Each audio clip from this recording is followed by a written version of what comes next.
Hello guys and welcome back to Paanch ka तड़का। हम आपके लिए एक सीरीज लेके आए हैं। बेसिकली ये 11th क्लास से स्टार्ट है और 12th तक हम इसको लेके जाएंगे। कोशिश करेंगे कि आगे तक भी लेके जाएं, पर स्टार्टिंग हम 11th क्लास से ही करेंगे। जो मैं आपको पढ़ाऊंगी वो स्टार्टिंग करूंगी न्यूमेरिकल सेक्शन से, 11th क्लास की बुक। अब इसका भी एक रीजन है, अगर मैं कोई थ्योरेटिकल पोर्शन उठा लेती हूँ और आपको वह समझाना शुरू करती हूँ तो आपको थोड़ा उसमें रटना पड़ेगा, थोड़ी आपको प्रॉब्लम होगी उसको करने में। लेकिन अगर मैं आपको वो न्यूमेरिकल के थ्रू समझाऊंगी तो वो आपको बहुत ही अच्छे से क्लियर होगा। उसमें कोई रटने की चीज होगी, वो आपको ऑटोमेटिकली समझ में और याद रहेगा। छोटे छोटे पैकेट्स बना के हम इन सबको याद करेंगे। मैं अकाउंटिंग इक्वेशन है chapter number 5 of T.S.. Grewal. मैं टी.एस. गिरेवाल ही पढ़ाऊंगी बिकॉज ये ज्यादातर स्कूल्स में यही बुक होती है, और कोई अगर आप बुक लें तो वो कंपैरेटिवली इजी होती है। अगर ये कर लेते हैं तो आप वो भी कर ही लेंगे।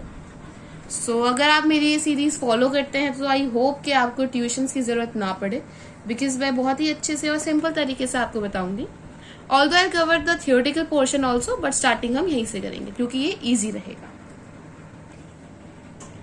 अगर आप अपनी बुक देखेंगे तो आपको इसमें एक इक्वेशन दिखाई दे रही होगी, assets is equals to capital plus liabilities. आप ये देख रहे होंगे, कह रहे होंगे तो हमने भी पढ़ लिया, बुक तुम्हारे पास भी है। वो बात ठीक है, लेकिन ये टर्म्स पता होना बहुत जरूरी है, बिकॉज यही आपका बेस है और यही क्लियर नहीं होगा तो आगे तो फिर आपको समझ ही नहीं आएगा।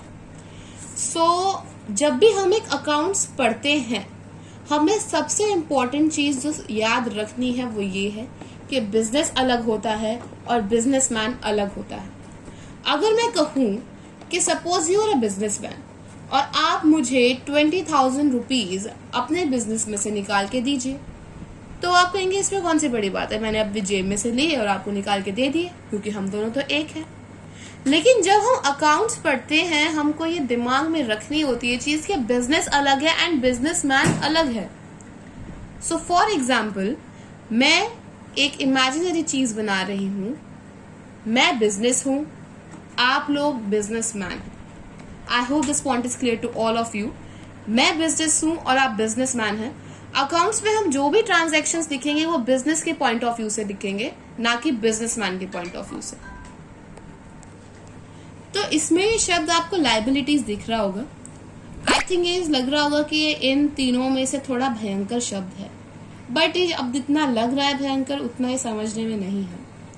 लायबिलिटीज अगर मैं सिंपल शब्दों में कहूं तो इसका मतलब होता है देनदारी।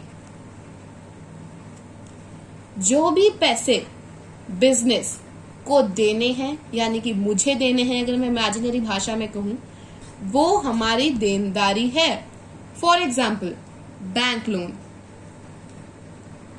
जो बैंक लोन है वो हमें बैंक को पे करना ही होगा, चाहे कुछ भी हो। देनदारी है बिजनेस की, राइट? जैसे कि हम बोलें बैंक ओवरड्राफ्ट। आई थिंक ये थोड़ी नई टर्म है तो मुझे समझानी पड़ेगी। जब एक बिजनेसमैन अपना अकाउंट खुलवाता है, बेसिकली जो हम अगर मोटा मोटा समझें तो दो तरीके के मेन अकाउंट होते हैं। अगर हम थोड़ा देखें, one is saving account, one is current account, right? तो सेविंग अकाउंट तो हम सबको पता है क्या होता है, जो नॉर्मल पीपल खुलवाते हैं। बिजनेसमैन जो खुलवाता है दैट इज करंट अकाउंट। और इस करंट अकाउंट पे उससे स्पेशल सर्विसेज प्रोवाइड होती हैं। वो किस तरीके की सर्विसेज होती हैं? सपोज हमारे बैंक अकाउंट में 5,000 रुपीज डिपॉजिट है, हमको इमीडिएटली पेमेंट करना है 10,000 रुपीज का, तो हम अपने बैंक अकाउंट से 10,000 की पेमेंट कर सकते हैं। फिर अगर हमारे पास 5,000 रुपीज हैं तो भी हम पेमेंट कर सकते हैं उसे 10,000 की। जो बचे हुए 5,000 रुपीज हैं वो हमारा नेगेटिव बैलेंस है, वो हमें बैंक को देना पड़ेगा, पेमेंट तो करनी पड़ेगी। हम सिर्फ सर्विसेज ही तो ले रहे हैं। सर्विस दें चाहे प्रोडक्ट दें किसी को, हमें उसके लिए कुछ ना कुछ देना ही पड़ता है। Because bank overdraft is a service, तो हमें जो नेगेटिव बैलेंस है उसकी पेमेंट बैंक को करनी ही पड़ेगी। That's why it is a देनदारी, that's why it is a liability. तो ये हमारी देनदारी होगी। एक और आता है क्रेडिटर्स। अब ये क्रेडिटर्स क्या है? क्रेडिटर्स ये है जिनको हमको पैसा देना है, जिनको पैसा देना है। अब हमें किनको पैसा देना है? आई थिंक ये बहुत ही नॉर्मल सी चीज है। हम किसी से उधार ले रहे हैं, हम इन द सेंस मैं, बिजनेस। आप अगर बिजनेसमैन की पॉइंट ऑफ व्यू से देखें तो आप ले रहे हैं तो आप अपनी ट्रांजेक्शन थोड़ी लिखेंगे, आप ले रहे हैं but for the business. You are purchasing anything on credit, anything on उधार फॉर द बिजनेस, तो बिजनेस के बुक्स में लिखा जाएगा, राइट। तो क्रेडिटर्स वो हैं जिनसे बिजनेस के लिए हमने उधार में कोई चीज खरीदी है। वो प्रोडक्ट भी हो सकता है, रॉ मटेरियल भी हो सकता है, वो सर्विसेज भी हो सकते हैं। तो हमने बोला भाई हम उधार में खरीद रहे हैं और तू हमारे खाते में लिख ले, तो दैट इज वो हमने उधार लिया है और हम क्रेडिटर्स बन चुके हैं बिजनेस के लिए, तो उनको भी हमें पे करना है। That is also becomes our देनदारी, that is also becomes our liability. अब एक और नई टर्म है दैट इज बिल्स पेबल। इसका एक आगे चल के पूरा एक चैप्टर आएगा, सो वहां ये और इलैबोरेट फॉर्म में मैं आपको बताऊंगी, बट यहां मैं आपको एक ओवरव्यू दूं तो बिल्स लिखे जाते हैं, बिल्स लिखे जाते हैं। बिल्स पेबल भी होता है एंड बिल्स रिसीवेबल भी होता है, वो मैं आपको अभी आगे पढ़ाऊंगी। बट बिल्स पेबल क्या है?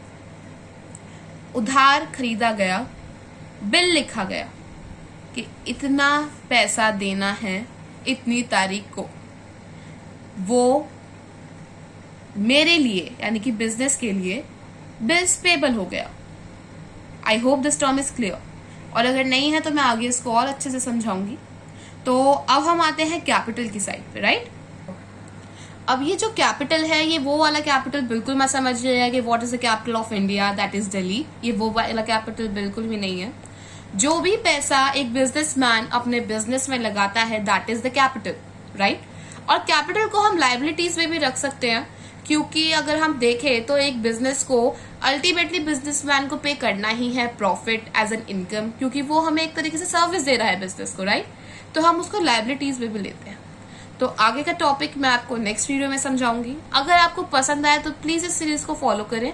आई होप ये आपके लिए हेल्पफुल रहे, और प्लीज चैनल को सब्सक्राइब करना ना भूलें। Thank you.